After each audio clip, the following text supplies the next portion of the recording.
Hey tout le monde, c'est Mister Memu et j'espère que vous allez bien car moi au top. Aujourd'hui, c'est un immense plaisir de vous présenter 9 faits que vous ignorez peut-être sur le personnage gaming Crash Bandicoot. Car c'est un personnage que j'ai vu beaucoup de fois étant petit. Et bon, même si je n'y ai pas forcément joué, mais ce gars avec sa tronche en a fait grave marrer. Et puis bon, c'est parti.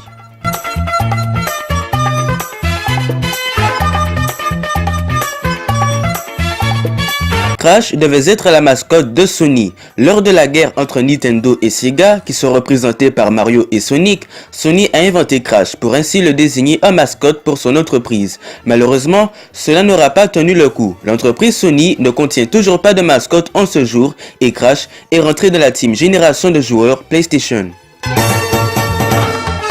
Ce docteur fou au nom de Neo Cortex est bien sûr l'antagoniste de la série, mais celui-ci est inspiré de dessins animés nommés Minus et Cortex. Pourquoi? Tout simplement car le co-créateur du jeu, Jason Rubin, est un grand fan de la série et il a tout simplement pris le personnage Cortex pour créer Neo Cortex.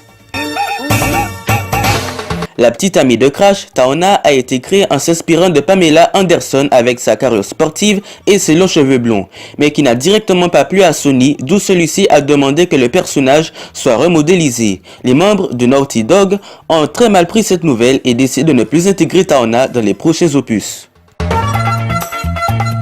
Le personnage Sonic a eu plusieurs influences lors de la création de Crash et même beaucoup plus. Lors d'une interview, l'un des co-créateurs, Andy Gavin, a dit que lorsqu'il avait commencé Crash Bandicoot, il voyait celui-ci comme une version 3D des aventures de Sonic. Pour cela, le jeu s'est appelé à l'origine Sonic as Game et qui a donc inspiré Naughty Dog à créer quelque chose de différent et plus distinctif pour Crash. Car lors de l'interview, nous pouvons souligner l'élément important dans le jeu Sonic, vous passez beaucoup de temps à regarder les fesses de Sonic.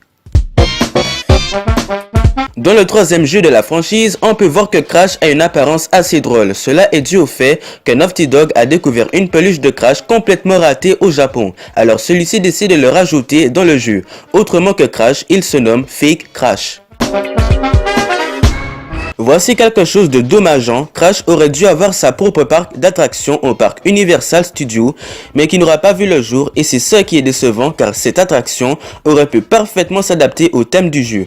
Sachant que ces derniers mois, un dernier Crash est sorti, à ce qui paraît, un Crash Team Racing serait en préparation. Bonne nouvelle, non? Le premier jeu de Crash Bandicoot devait comporter des scènes d'animation suivies de thèmes musicaux. Sony, voulant mettre le jeu en 3D, n'a pas adopté cette idée. Mais le producteur David Siller a publié cet essai avec l'aide d'Universal Animation sur internet, histoire de voir comment le jeu aurait été avec. Le personnage Aku Aku, ce masque fait de bois faisant office de mentor pour Crash, est inspiré d'un restaurant polynésien basé à Boston, une ville où travaillait l'équipe. Comme vous pouvez le voir, le restaurant comporte deux grosses statues en bois qui ressemblent fortement au personnage. D'ailleurs, le restaurant se nomme Aku Aku lui aussi. Chose que je voulais garder pour la dernière anecdote, Crash existe aussi en manga. Crash est grave populaire au Japon. En 98, Crash Bandicoot Dance Job Nadaibuke est écrit en 2 volumes par Ari Kawashima, suivant l'intrigue du second jeu. Voilà les potos, j'espère que vous connaissez maintenant plus de choses vis-à-vis de Crash et de son univers et moi-même en a appris également. Puis n'oubliez pas de laisser un j'aime, de faire un partage et de vous abonner. Peace, matane.